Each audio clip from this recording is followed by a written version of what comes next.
The desert morning opened like a wound in the sky, red bleeding into gold. And Elias Crow stood alone at the edge of his ranch, with the silence pressing in on him. The fence posts leaned tired against the wind. Cattle moved like shadows across the brittle earth, and every sound seemed hollow, like echoes inside a church long abandoned. He was a man shaped by absence, carrying grief in the way he walked, shoulders bent not just from labor, but from shame that had hardened into habit.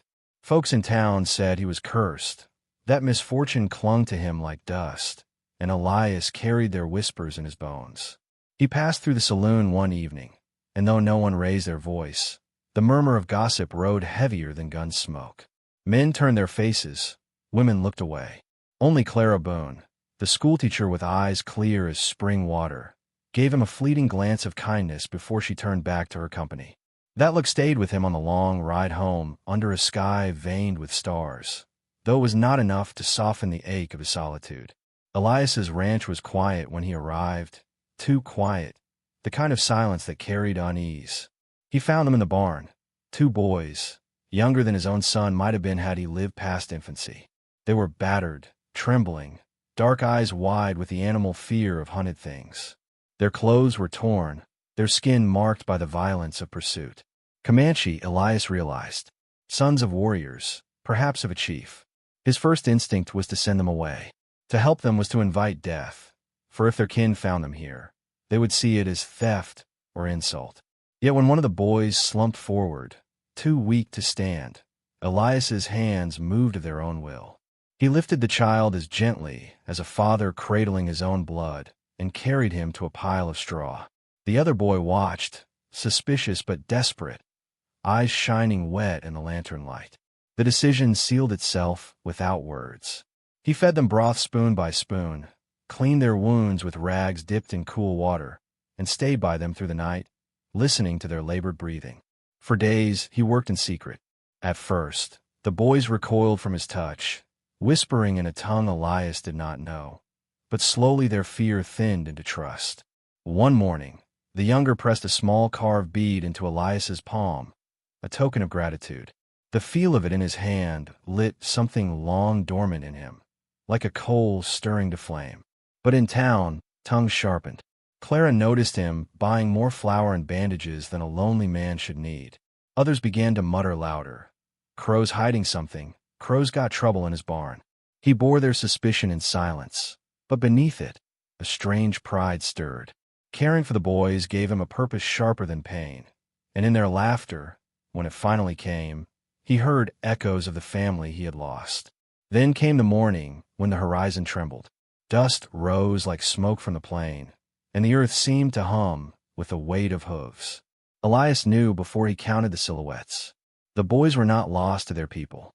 Chief Running Hawk had found them, and with him rode the wrath of 113 warriors. The dawn that broke was no longer lonely. It was heavy with judgment. All through the night, Elias sat with his lantern burning low, the flame wavering as though it, too, feared the dawn. The boys slept against a pile of blankets, their small breaths fragile, their trust heavier on his shoulders than any yoke he had ever carried. Outside, the wind shifted, carrying with it the muted thunder of hooves. Dust hung on the horizon, a storm of men and horses riding fast. He knew there was no escaping it. He moved slow, deliberate, feeding the fire one last time, checking the latch on the barn though it would do nothing against an army. His shotgun leaned in the corner, but he touched it only once, then let it be. This was not a fight he meant to win with iron.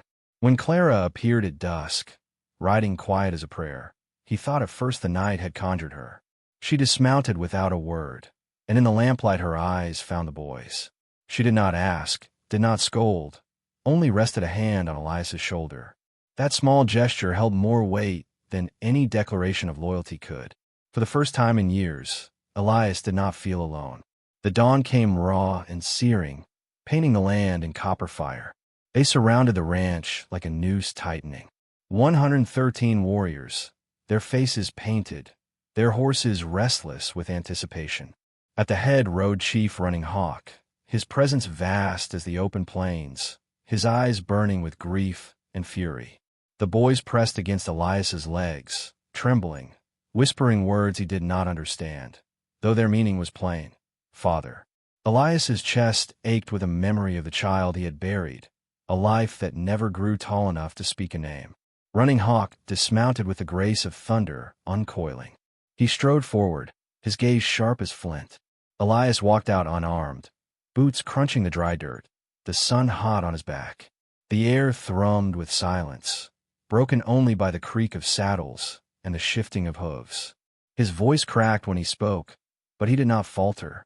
He told the chief of finding the boys, of tending them when they might have perished.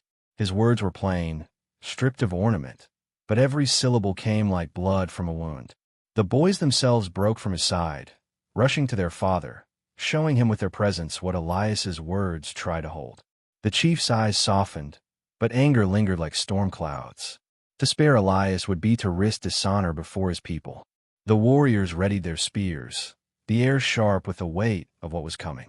From the road behind, the town gathered, drawn like scavengers to fire. The sheriff barked something about treason. Men jeered, women whispered. The same voices that had cursed Elias for years now shouted for his punishment.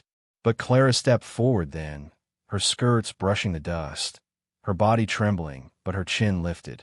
She took her place beside Elias, and in that act alone, she gave him a kind of armor no weapon could. Elias looked at the ground, then slowly dropped to his knees in the dirt. His hands did not rise in surrender, but rested steady on his thighs. He lifted his face to the chief, the sky burning behind him, and said only, "Do what you must. But I could not let children die." His voice was ragged but firm, carrying into the hush that had fallen over the crowd. For a moment, the world held still. Even the horses quieted, as if listening. Then Chief Running Hawk raised his hand, and the warriors pulled back like a tide retreating. He declared before all that Elias Crow had acted with more honor than the men who mocked him. His sons had lived because of this lonely rancher's courage.